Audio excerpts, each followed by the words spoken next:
Hello everybody and welcome to a very special live stream today. I'm delighted to be joined here by the three Gower brothers who I'll let you introduce yourselves. Hello, I'm Paul Gower. I'm Andrew Gower. And I'm Ian. Hi, and what we thought would be probably really useful for a lot of people in the chat is to actually kind of go through what you guys contributed, especially to the early days of RuneScape. So start with yourself, Paul. I was originally the entire content team when we first started making the game, so all the original quests were done by me. I also did all the original building of the original map, which now is part of the graphics team's remit, but so all the layout of Mythalin and Asgarnia, all the jobs of cities many were built by me. There was a lot of different things which I did. Leaned a lot on you for a lot of the content as we were getting started. Worked on some of the early skills and things like that as well. So. Wow. Lifted out. Andrew, what was your particular role in what So I was basically the entire game engine team. I was doing all of the coding in Java, every bit of Java code I wrote. So the server, the client, the map editor, the 3D modeling software, the 3D animation software, the web server, running all the servers, doing all the sysadmin, all of the technical stuff. Behind the scenes in Foundation. Behind the scenes, I also did a lot of design in terms of, I never did any quests. That's something a lot of people don't realise. I never wrote a single quest, but I did do quite a lot of the skills. I think I did the fishing skill and various other skills. Didn't do much mapping. Did some of the graphics, not many. Ian did quite a few graphics.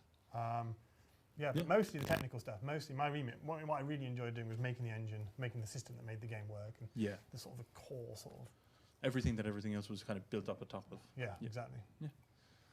And Ian, how did you? How were you? So I came in at the start as well, doing graphics work. That included 2D graphics work for monsters and players, which were of course 2D in the original game, the original RuneScape logo. Quite a lot of the 3D modelling as well.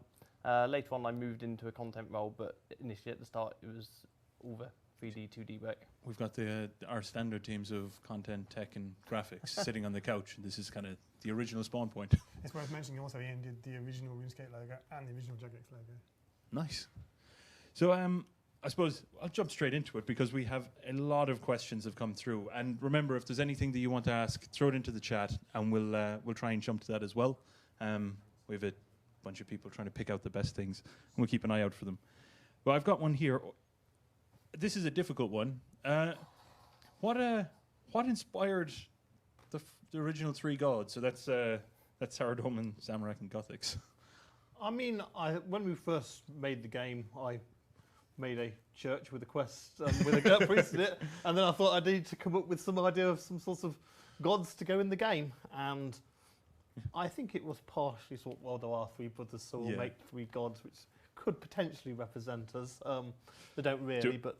Ah, damn it, I was going to push you to say who's who. There always used I'm to be... Gothics. Okay, you see, I thought for a while there was a joke going around that I was Gothics on the basis Gothics was sleeping, and most I was at university and wasn't actually particularly apparent. Okay, you can be Gothics. I'll be Zamorak. Oh, that leaves me with Saradomin. Wow. Everybody just came to a consensus. I'll go with that. That's fine. Quick. Well, we're not arguing like the gods should do, but... Okay. I'll smite you later. I have one. I think not. I have a question here from Alaska Noob. What addition to the game gave you the most satisfaction to create and release? We'll go one by one. It's quite difficult because lots of things gave me good satisfaction. Yeah. But I'm going to go for Richard of the Majorat just because that was the biggest quest which I Still a big thing today. worked personally on, and it was a big long quest, and it had some new style of doing cutscenes at the time. I mean, there's lots of cutscenes like that at the moment, which was done in the new cutscene editor, which makes it a lot more snazzy and flashy, and it was culminating a lot of different storylines which I'd been working on for a long time as well, so I was very excited to do that. So I'll go for that. I think for me, from a content point of view, it'd have to be Player-owned Houses. It was one of the most anticipated updates we ever did. And people have been asking it for years and years, and we just couldn't do it originally. We didn't have the technology, and I had to make so many changes to the engine to support being able to construct bits of map out of pieces. And we put so much work into it, and the content team did some really good work on it. And everyone was so excited for it. It was one of the biggest updates we ever did. That was a stealth launch as well, wasn't it? I do. Yes, Yeah. we did. We told. Yeah, we didn't put it in the behind the scenes, did we? I'm pretty sure we didn't. It just We mentioned the skill, but we didn't mention playing houses. I think. Yeah. Something like that. I think we did something sneaky. Yeah. Yeah, we sort of hinted at it. Yeah. And I think some people sort of guessed.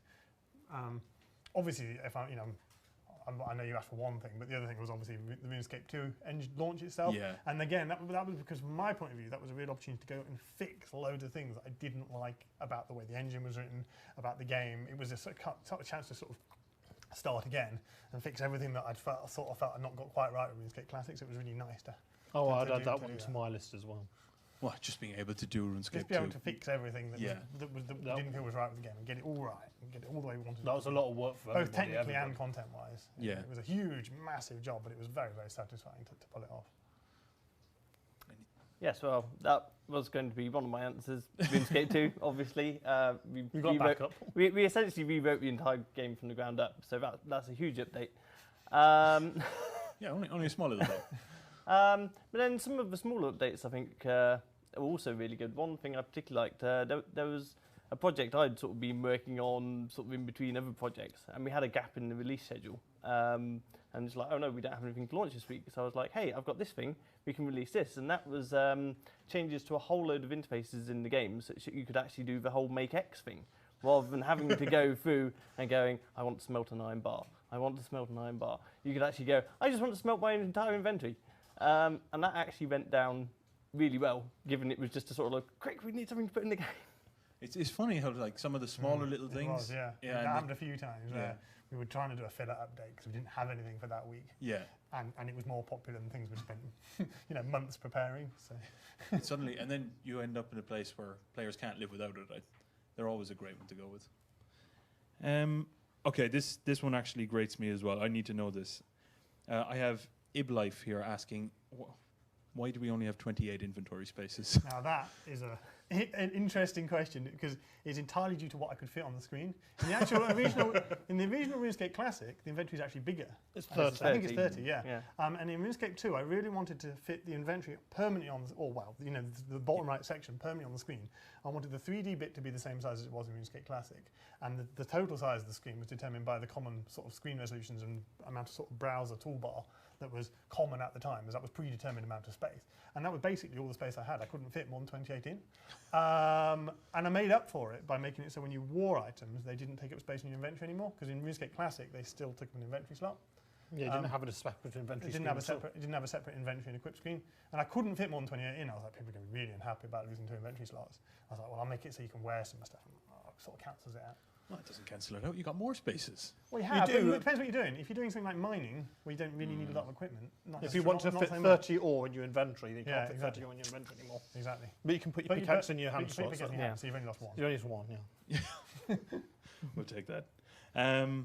All right, so if you could go back in time to when RuneScape Classic was first being designed and developed, what would you change differently, assuming you knew the success that we've had over the past 15 years? I think I would slightly like to rearrange the way some of the skills progress. We didn't realise it was going to be a game which people spent so many hours playing, so some of the top ends of the skills are a little bit funny.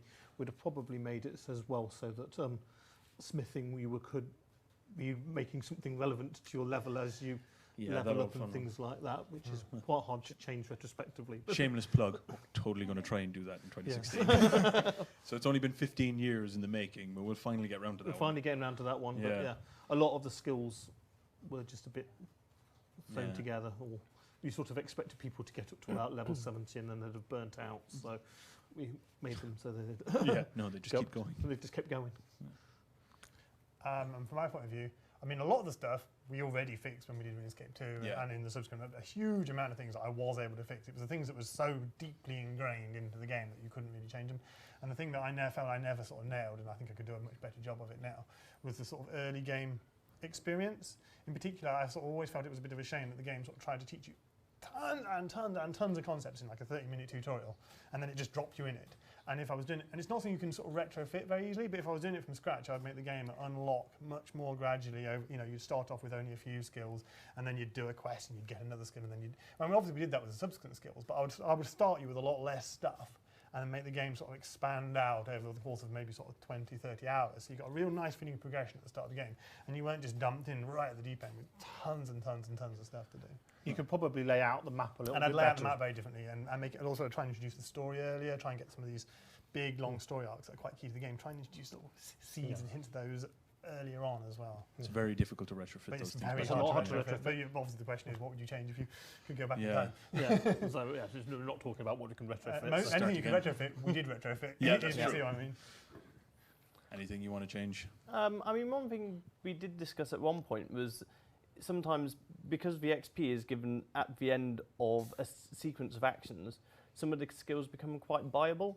So, for example, one person does all the flax picking, doesn't get any XP for it, sells it all, one person buys all the flax and does the stringing, and then gets XP extra quick. So we did sort of discuss, is there any way we could rebalance this such that the XP is sort of given throughout, but it's like, no, not now, the game's already there. Yeah. From the start, it's something you might have done, but it's not something you A can lot of change it in got retrospect. exacerbated by the Grand Exchange, which made it an awful lot easier to just Yeah. buy the things, Certainly find there's the quite a person lot- selling the thing that you needed. So There's quite a lot of things I would have designed differently with the knowledge of the Grand Exchange being there. A lot of the Yeah, game was designed absolutely. around the concept that trading wasn't that easy. So there's quite a lot of things that, in the benefit of hindsight, I would build a different way. It is a case that these days, as soon as you know the Grand Exchange is there, it just changes the way you play entirely. Yeah, exactly. Yeah. so if there's something which you can just do quicker by buying it off the Grand Exchange, then Which is why I like Iron Man will. mode. Yes. Because a lot of the content that got a bit broken by the Grand Exchange is still available if you play it in Iron Man mode. So Yeah. it's almost like a different game, which is quite nice actually. Oh, it's a very different game. Yeah. I'm not good enough. Okay, so Iron Jin is asking, what was your first 99 and your favorite skill? And I'm going to stick onto that. What's your favorite skill to play, and what was your favorite skill to build? my first 99 was actually Dungeoneering, strangely enough. That's a tricky one. Largely because my wife was getting Hey. 99 Dungeoneering and I did it with her. My favourite skill to build, I enjoyed building Herblore because Yeah. there was I'd probably say it was my favourite one to play if you play it in Iron Man mode, because it's just got all sorts of little ways you have to try and get all the different ingredients, and You need to know the plants, you need to know where you're going. all the secondary ingredients Yeah. got in different ways. So you can actually, because you get all different random herbs as well, you want to sort of make use of all your herbs. If you're playing it how it was originally intended, then you do have to do all sorts of different bits of gameplay to get the secondaries, and it makes for fairly varied sort of gameplay. So Yeah? I like Herblore more. Are you 99 Herblore? I'm not 99 Herblore, no. My favourite skill to play, definitely Dungeoneering.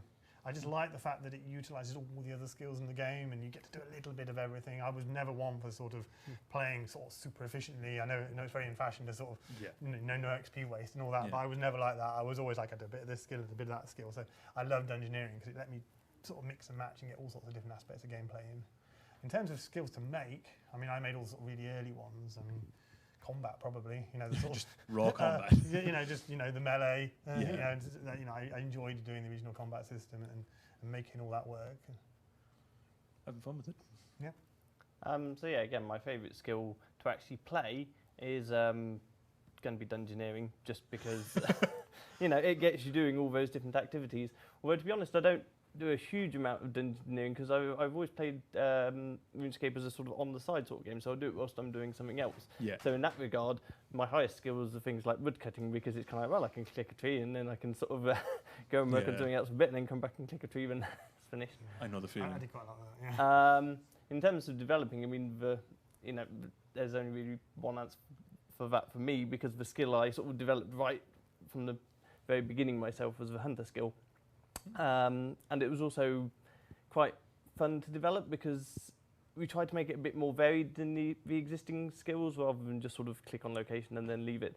Now, I know that means a lot of people really don't like the hunter skill because you can't just click it and leave it, but from a sort of design coding point of view, that was quite fun to get my teeth into. Yeah, injecting that variety means, it's a little bit more interesting when you try to build it. We've got a Mr. Daniel who has gotten a question from Twitch, and he says, where did you get all of the ideas for making this game? You must have a massive imagination.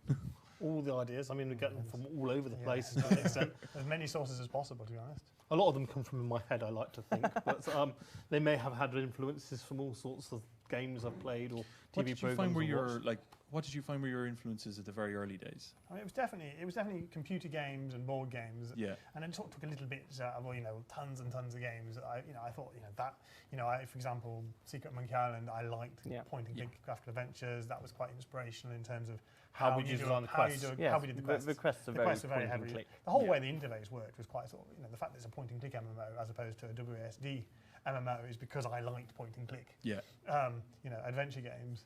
And RPGs, things like Dungeon Master was a big inspiration. Dungeons and Dragons, the actual board game. Loads of board games. You'd be surprised how many of the mechanics of the game are actually based on board game mechanics, because board games have got quite varied. There's a lot to draw from there. Because certainly at the time, computer games were quite samey. A lot of them were just sort of first-person shooters. There was less to draw from in the world of computer games. But board games, because they were cheaper to make, there was so many different mechanics that you could sort of... Well, we'll see in the clip later on where you do have an impressive collection of board games, lots to draw from. And actually, you've almost perfectly segued into another question, and I've lost it. It was right in front of me. Someone's moved something. We perfectly segued into a question which is gone. It's gone. That's why people are moving all of my things. Did you guys ever plan for RuneScape to kind of evolve into a WASD movement system? No. I did perfectly segue into that. Yeah. No, I always envisaged it being a point-and-click adventure. I was trying to make a point-and-click adventure. The game engine was not designed with WASD in mind. We did actually experiment with it because people were asking for it, but the whole way the thing worked, it wasn't designed as an action engine. It was designed as sort of more slowly paced, slightly more casual point-and-click engine. The speed that the server's clocked at is quite slow, and it just doesn't work for that sort of real-time interaction, and it wasn't designed to. We got quite a long way. We've had multiple attempts at experimenting with WASD, and one thing we found was because all the blocking is grid-based, you might have a pair of trees, and if you're moving with WASD, you try and walk your character between them, and you're just hitting this invisible blocking, and it's so annoying. If you click on the other side, your character just automatically finds its own route. It was really interesting watching people do that. Like, you'd click somewhere, and you never notice the pathing and the way it's taking like this route, this zigzag route through different blocking, and suddenly when you have to walk, you're like, oh, what is going on? That was really interesting. So to make it playable, you'd have to remap huge chunks of the world as well, just to make, and then actually have proper collision detection between the player and the locations. It would just be a nightmare. But also, I just don't think WASD made it a better game. One of the things I like about RuneScape is it's not the same as all the other MMOs out there. A lot of the other MMOs are more actiony. They've got WASD controls. RuneScape is more of a graphical adventure MMO, and I like the fact that it is different and it's unique. Yeah, you can choose to engage a little bit, let it do a bit of its own thing, come back, make sure everything's working okay. Yeah. Also, I'm still vaguely hopeful that someday we'll get a tablet version out, because it works really well for tablet. That sort of, actually tap where you're going, as opposed to trying to have some weird on-screen joystick which doesn't you don't need work that at all. They don't work very well now. Okay. And to a question that doesn't segue at all, what was the most stressful thing you experienced behind the scenes? There's various things which I found stressful. I found it stressful when things just didn't go down very well with players, because I'm sitting there wanting, a lot of what I'm doing is trying to entertain people, and when people don't like it, it stressed me. If we release bugs, sometimes they were very stressful as well, because you're running around very quickly to try and fix them before they... What is the worst encounter you had with something going wrong and having to, I suppose, firefight one of those bugs? Definitely the item duping bugs. Because they could do so much damage to the economy of the game so quickly. Yeah. And they were very hard to roll back. We had a horrible one straight after we launched player-owned houses, where you could dupe items in some way. And we fixed it very, very, very quickly. I mean, we were panicking, but luckily, it got fixed within a matter of minutes, and we didn't do a particularly large amount of damage, but they're definitely the worst, because they were the hardest. They had the most lasting consequence. A bug that meant you couldn't complete a quest didn't really matter. Yeah. You fixed it, and then you could complete the quest. Yeah, people are a bit annoyed for like quarter of an hour while we fixed it, but it didn't really matter in the end. When it's every moment that this thing is live, it's causing more and more damage. That's always a stressful time. That's horrible, and you sort of sitting there trying to figure out what actually happened. Sometimes we had to just disable things just so that we could figure out what was going on before we could be able to shut it fix down. I think the thing I found most stressful was, again, from a game engine perspective, was just keeping the servers online and running. We were developing the game so fast and adding features to it every single week, and I was always desperately worried I was going to introduce some horribly critical bug that was going to take the servers offline, or that we wouldn't have enough capacity to cope, because the players were going up so fast, and I was continually trying to up. The number of players was far higher than we originally anticipated, and the servers couldn't actually handle that many players, and I was sort of trying to re-architect the system on the fly to sort of be able to handle more servers and the servers cross-communicating and just trying to keep the whole thing online and working was pretty stressful. When we launched Scania, which was a big anticipated update, everyone tried to play it at once, and then everyone was frustrated because they couldn't play the update because suddenly the servers couldn't handle it, and Andrew had to So make some efficiency changes to actually let people play it again. Yeah. Anything really stressing you out? I think one of the things I kind of found stressful was when we had to introduce the free trade restrictions, because that wasn't actually an update we wanted to do. We were forced into it, and we could see that it was damaging to the gameplay, and I found that tough, to be honest, at the time. Making those tough decisions is Yeah, that wasn't doing fun at something all. you know isn't going to be popular, but you feel you have no choice. Not nice. To slightly change the question. I should finish reading them. I actually have a list of possible options of which you find more stressful. And you've kind of covered some of them. We have securing funding to start the game, meeting user expectations, expanding existing content, or completing content on time. Securing funding, I mean, very, very early on, when we hadn't even launched members, I was worried, to say the least, that I wasn't going to have to shut the game down, because running the servers was basically eating into the small amount of money I had, managed to save as a student. Yeah. But that wasn't really very long, and as soon as we launched members, we never had trouble with that. What was the other ones? Meeting user expectations? That was always stressful because every time we did an update, we would always rush to the game or rush to the forums to see what people thought of it. And obviously, some things people didn't like, and it was always very upsetting when we spent months working on it. But that's still inevitable. tough. Nobody's ever getting away from that, really. Yeah. Expanding existing content. that's the fun bit. Yeah. That was stressful.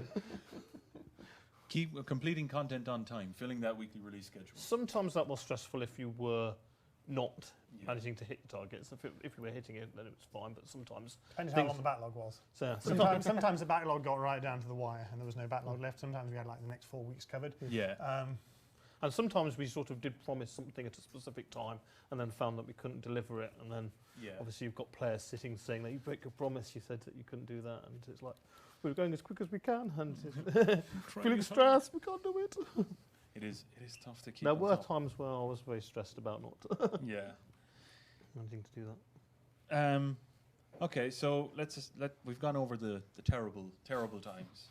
So let's focus on what year or time period of RuneScape was your best time being on it. I think it was probably just after we'd launched members, to be honest, because once we'd launched members, we got over the stress of whether we could actually afford to release the game on time. Continue to run the game. Continue to run the game. Continue to run the game.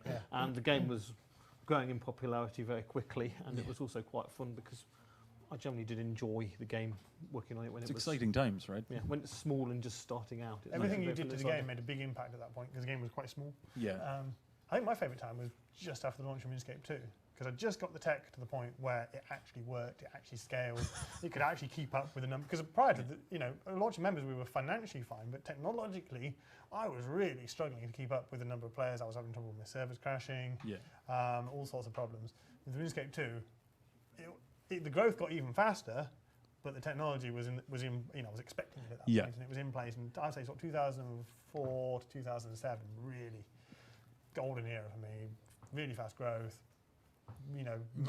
really big player base, and everything actually working, and still quite lots and lots of ideas of things we wanted to improve. Yeah. Solid structural base. Yeah, I'd agree that period after the launch of RS2, sort of 2004 through to 2007. So in the about 2007. I think that was when I moved over to work onto Stellar Dawn. So, funnily enough, coming back to old school for me, it seemed very much like there hasn't been a break. So. Just went away and came straight back. Yeah. So yeah, that's probably my favourite sort of period. Maybe sort of like a year later with VHD update wouldn't be bad, but yeah, 2006, 7ish. Yeah. So I suppose this is mainly a question for leaning on Paul. How do you feel about the current lore? Where it's at, what's changed, and what would you have... That's a bit harsh, but what would you have changed and what we've done differently? Ooh. Now, some of it is actually sort of based on ideas which I gave before I left the company. I did actually write a little bit of a document about where I thought some storylines would be going. So it's not contradicted anything which I've said. Some of it has expanded in ways which I hadn't imagined. I probably wouldn't have actually killed off Gothic. So I quite like to have Gothics, and it sort of seems strange that people could sort of say that they were fans of Gothics and now Gothics is no more. So He's still with us. He's still with us. He's still with us in spirit, or he's got his own holiday. But yeah, so there's all sorts of different things which I probably would have done a little bit differently, but I quite like a lot of the lore that has. How do you find going from a place where you're helping construct that lore to a place where it becomes a surprise, like you don't expect things to happen? I mean, sometimes you initially say that's not how I was expecting it to happen. What are they doing? But then it's quite interesting to play it and see how things are going. Okay.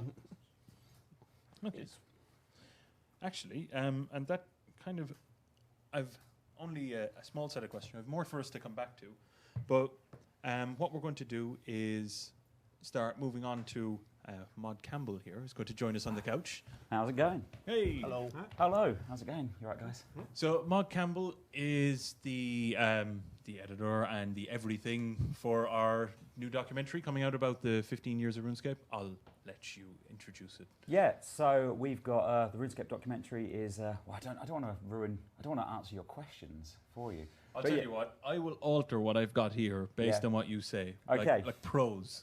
Brilliant. So we've been working on the RuneScape documentary now for the last 6 months or so. I'd say it's even longer than that. It feels like it's been about... You first emailed me in April last year. April. Obviously we didn't start filming. Yeah, it's starting to become a bit of a blur now. It was about 6 months ago that you did the interview Really with me, I think. yeah. So yeah, we've obviously we're looking back over the whole of the last 15 years, sort of looking at where the game's come from, all the way back to these guys as kids. There are some lovely and somewhat embarrassing childhood photos in there, and we're really looking at. You're going to get to see in the next half an hour. Oh yeah, of course. Not of only in course. the next You'll half get an to hour. see some of those lovely photos as well. I'll tell you what, that's a great time. Should we roll the first clip? Why not? I think we should roll the first clip. That sounds like a brilliant idea. Grew up in Nottingham with my family and my brothers Paul and Ian. No audio. And we were always very much a gaming family. Played lots of board games and computer games growing up. Played a lot of Dungeons and Dragons with my brother and my dad. And he was always the dungeon master, and we were always exploring the dungeons. And I think that gave a lot of sort of inspiration for a lot of the games I did, and particularly my love of sort of role-playing games and things like that. They got lots of imagination. They're always playing imaginary games, acting out things. There was a very early fantasy game I played probably when I was about 5, but that was an early fantasy game called Sorcerer's Cave, which is a game where you lay out big tiles on the floor and basically get to explore a dungeon as a character, and probably give me a little bit of influence on what I do even then, And we're back. Wow, that was surprising. I wasn't ready for that to change. Wasn't it? Yes. There you go. That caught you unaware. I'll tell you what. So I'm going to move this on to you. Why do a documentary on RuneScape? I think it's something that people have wanted to see for a long time. You always hear these little stories about, I heard that I heard this funny little story about how this thing came into the game, or the sound of bacon in a kitchen, and all these kind of little funny stories. But I don't think we've ever really put them in one place. Obviously, some people have a really good knowledge of the game history, where it came from, whereas other people came in a lot later. And we thought with reaching 15 years, it's sort of such a milestone that it was a good point to celebrate where we're at now, look to where we're going, and just really sum everything up. And how long had we been planning this? I mean, our first emails kind of went out in April of last year. We were talking about this a little bit earlier than that. We were, yeah. So sort of beginning of last year, probably about February time or so, I guess we had the first couple of meetings about it. Me, Mod D, Mod Mac, a few others sat down, or Mod Mark, of course, sat down, and we started talking about the idea of making a RuneScape documentary and how much work it would be, whether it was something we could actually handle internally or whether Totally jumping on that. Yeah. Were you ready for how much work it was actually going to be? It has become my life. Like, I didn't realise that, I mean, at the moment we've shot over 40 hours of footage. So so there's quite a lot to cut through. But yeah, my Christmas was spent literally like Christmas Day. I took my machine from upstairs home. I took my monitor home, took all that back, and was literally Christmas Day. Then next day it was right, let's get back to editing again. And I thought it'll be a bit more peaceful taking it home. But actually all it meant was I'd be sat there watching TV and I'd like look across the room and be like, there's a lot to do on that documentary still. I should probably go and do some more editing. But it has been a lot of work, but it's coming together now where the end is almost in sight, I hope.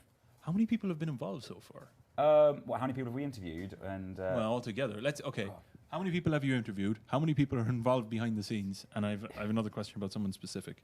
Yeah, I think I might know who that is. So I think we've interviewed about 40 people, maybe more. There's a lot of there are a lot of people in there. Obviously, you guys are three of our main interviewees in there. Mod Mark takes up a big part as well, and a lot of other people, former staff, players. Behind the scenes, there's a lot of people doing little things. A lot of the work really has been myself, Mod D, Mod Lord has been doing all the audio work. Then we've got a couple of other people doing graphics and that kind of stuff. But it has been quite a small team for the most part. Of course, there's lots of. It's a tight-knit group of very panicked people when we walk into that fishbowl. It's very panicked when one of the people who's majorly working on it with you has gone to Thailand for 3 weeks. Thanks, Mod D. And I've got this very, very specific question. Did you get to shake hands with ESMA? Oh, we haven't spoken about it yet. Okay, that's fine. No. So we can speak about it. Oh, really? We can. This is kind of the first time we're saying, and exclusive moment. We have actually got ESMA. Oh, wait a minute. I'm being wait a minute. Should I look down the lens for this one?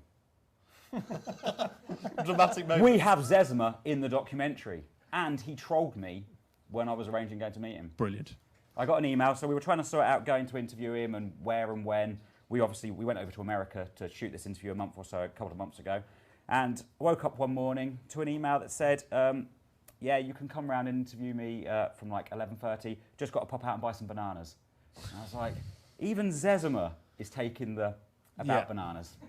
You did ask for it, though. I did. You invited. So there you go. But yeah, ESMA is in there. So considering the number of small little stories you're jumping onto as you're talking about this, are you going to do a documentary about making the documentary about RuneScape? I thought we might do a director's commentary. Like, I thought we oh my God, you should definitely do a director's commentary. Because we have got some terrible stories. Cars geez. breaking down in Amsterdam and all that kind of fun stuff. No, genuinely, I think we can make another movie. Yeah, definitely. This is pretty good. I suppose this probably should have been the first question I asked. What's the documentary called? So this, again, is something that in no way was decided today via a very rushed email chain. I'm glad we've had this decided for months on end. We have known for a long time what this was called. It's called RuneScape 15 Years of Adventure. 15 Years of Adventure. Do you want to say it again? I went there. So I thought I should emphasise it. I think that's what it was called. That was what we called it, wasn't it, Connor? Yes, yes, it was. That is correct. RuneScape, 15 Years of Adventure. So, I suppose, to everyone else, what do you guys think about there being a documentary about something? Did you ever think something like this would happen? No, I mean, we toyed with the idea of could we do a RuneScape movie, but documentary was nothing we even considered. Our special effects budget didn't stretch to doing a movie, so I might have to get some explosions in there. I'll try and get a couple in there at some point. I mean, it's a lot of fun to do, except for the random photographs of when we're young. They're not so fun. Yeah, if we'd known there was a documentary, we would have tried to get some more flattering photos when we were kids. Yeah, we're planning for this in a number of years. Yeah, lots of planning. So, I don't know if you know this. When can we expect to see it? So this again is one of those questions where I was like, I should probably get an idea for this before I come on here. And we're going with that very tentative announcement of spring. Spring. I'm surprised. I'm surprised. Exactly. Let's say, I'm going to put that out there. This spring. Oh, ooh. I know. That's more specific than we've had on this couch before. I was expecting a good old soon. Yeah. Oh, it almost was soon. Almost was. Oh, if you don't put it out for too long, then it becomes the 16-year. Yeah, exactly. Yeah, you can hold back on that. Yeah, you've only got That's a fine. small window, don't you? Yeah. Well, I'll tell you what. We've got a second snippet from the documentary. I think we should consider rolling that and. I was interviewing people while myself and Constant were wandering in and out of the little office with desks and computers and setting them up behind them, which was probably quite a distracting way to have one's interview. And I remember the night before sort of frantically Googling sort of like, how do you interview someone? What did you ask at an interview? What are you supposed to do? My interview was awesome because it was just a room and there was just a table with a laptop on it and Andrew, and that was it. And I thought, what have I sort of stepped into? And he said, can you type something? I remember Andrew kind of watching me type. And then it was like, great, all right. And then that was most of my interview. What advice would you have for any budding game developer trying to develop a game for browsers? Okay, well, I think the first thing I'd say is don't try and do everything yourself. Find a really good game engine that can do a lot of the sort of groundwork for you. The second thing I would say is things like Java and Flash, I think, are on the way out. They're sort of, last year's technologies. Going forward, it all looks like the browser games all going towards WebGL and asm.js. They're the two things to Google. If you go to the Wikipedia page for asm.js, it lists. Can you just spell that for anybody who's asm.js? Perfect. Go to the Wikipedia page for that. That's the technology I would use if I was making a browser. Let's put it that way. And we'll go to something that's not as practical. Who came up with Brassica Prime? You, I think. And that was me. That was originally when we were making a April Fool's news post, which we came up with the idea for Brassica Prime because we made a news post of a fate behind the scenes for a month of April, which everything was themed about cabbages, and I just needed a boss for the end of my cabbage dungeon, so the biggest cabbage name I could think of was Brassica Prime. Nice. And is that the origin behind all of the cabbage stuff? Or is there a different origin? No, it was earlier than that. It was earlier than that. Cabbages were the original game, original launch had fields of cabbages in that you could eat. And one of the first quests is witch's potion. You had to put the wrong cabbage into the witch's potion. So why cabbages? I think it's just because it was in the game from the very, very start. It was one of the sort of first sort of comedy elements we sort of added. Because it was so early on, there was sort of desire to sort of keep it as a running joke. Cabbages are somehow a humorous vegetable. I don't know why, but they make us laugh. Okay. Well, were there any story or quest ideas that you had that never managed to make it in game? There were some quests which one of the very, very new developers made, which were not very good. They were very bland. So they actually kind of, instead of just scrapping them entirely, we used all the dungeon I suppose assets. to clarify, rather than saying that any of our current new developers making bland quests, this was someone had made a bland quest that had been released and we. It was a new developer at the time. They don't work at projects anymore. Before we start attacking our line of quests. Yes, there were some quests. This guy whipped out 4 quests very, very quickly. We thought he'd made them quite quick, but they turned out to not to really have a lot to them at all. There wasn't really any storyline to them or anything. So what we had to do in the end, we gave all the assets, all the dungeons which had been made for these quests to Mod James, and then he sort of consumed them all and made them into one quest. What quest was that? Desert Treasure. Hey. So basically there are 4 quests, the 4 different diamonds which you have to collect in Desert Treasure. Each one takes part in a different dungeon from one of each of these 4 rubbish quests. Compressing 4 quests into one. Nice work. He did a good job of that. It felt quite cohesive considering it's made out of 4 quests. And nobody knows. Well, they do now. Okay, I think this is a good couch for it. What do you think about RuneScape actually being in 2 communities, really? The old school community and the RuneScape 3 community? I mean, I'm chuffed to bits, to be honest with you. Yeah? Because for me, old school RuneScape is kind of my legacy. That's kind of the RuneScape I made. I mean, I did a little bit more on it after that, but not much. And it's very much how I envisaged it being. So it's nice for me personally that the RuneScape that I envisaged, that I worked on, is still available. You can still play it, and it's still there. And I think it gives the best of both worlds. You can play the RuneScape that I liked, but there's also the opportunity to sort of to play the new one with all the new improvements. I mean, when Mark actually said to me before we launched it, he said, we found this old backup and we're thinking about launching old school RuneScape, and I was like, do it.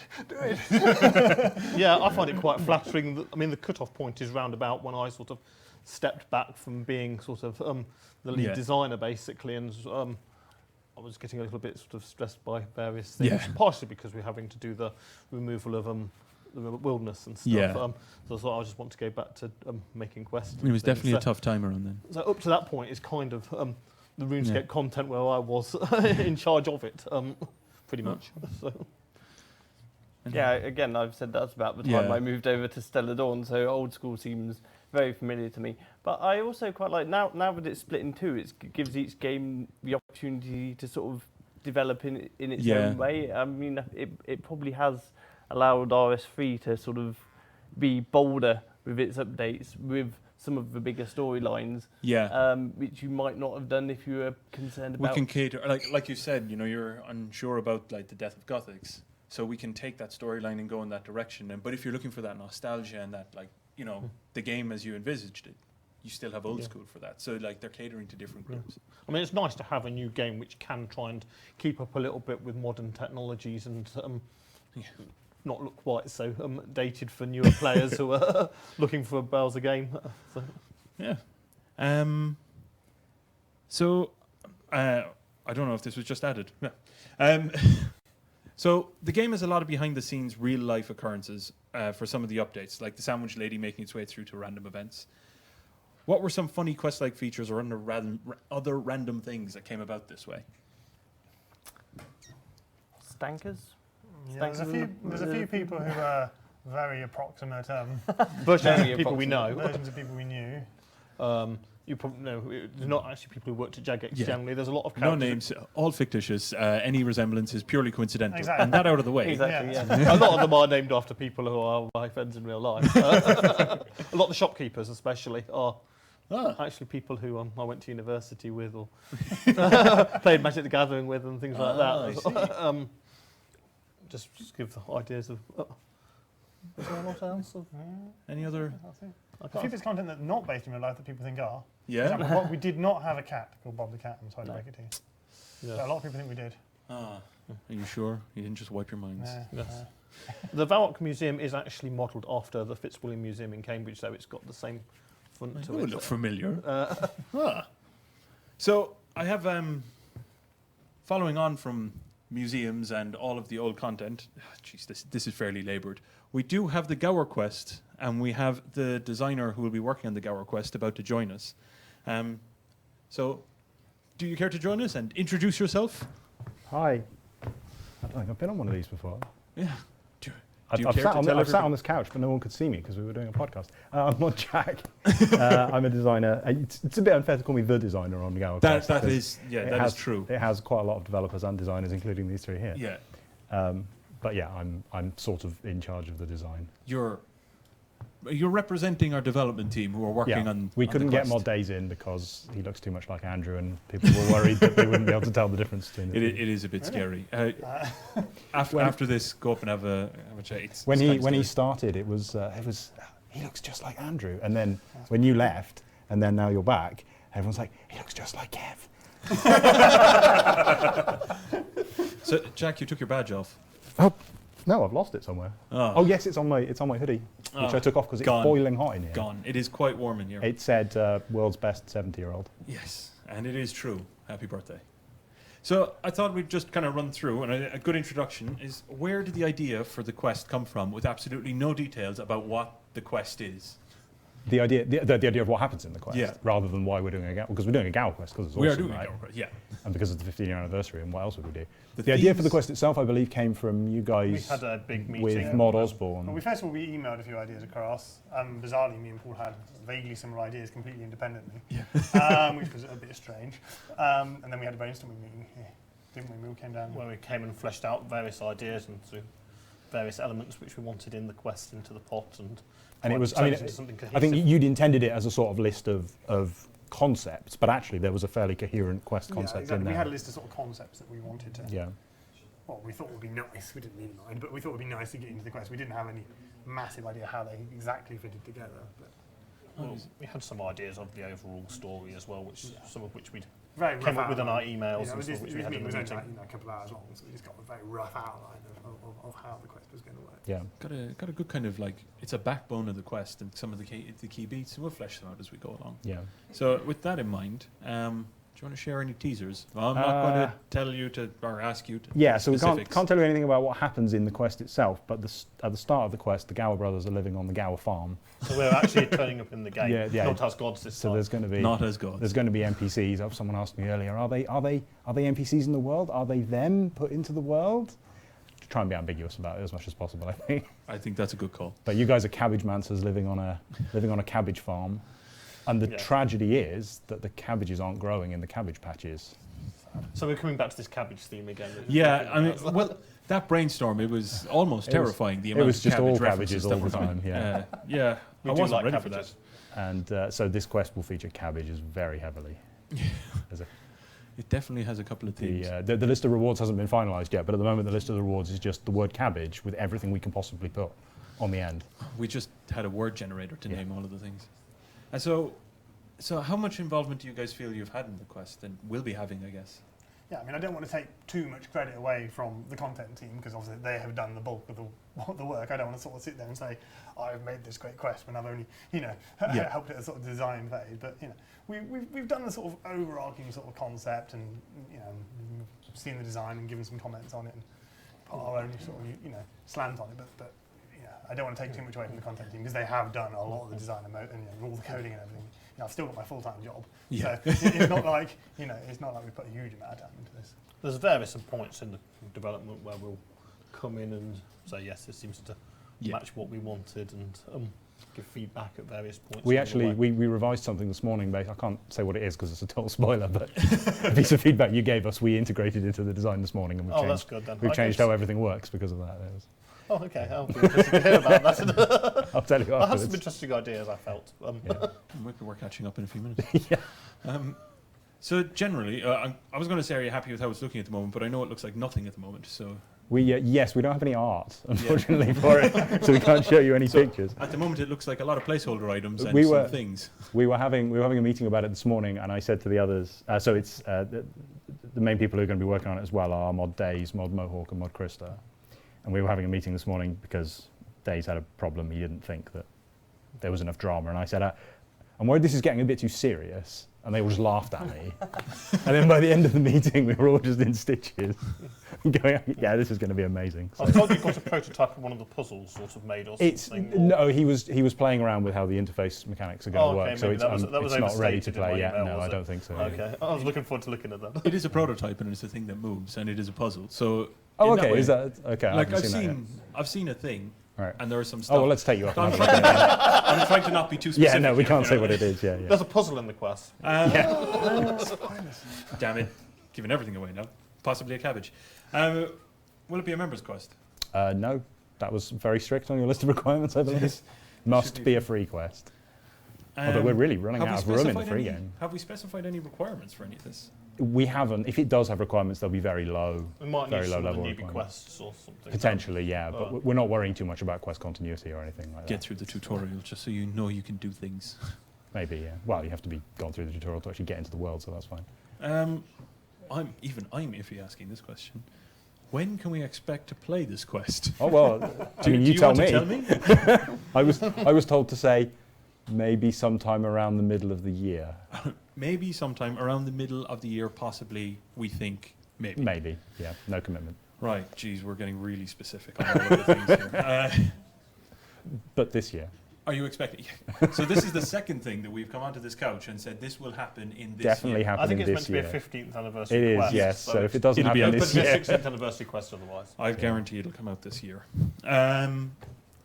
Will the quest be a standalone or will it be a series?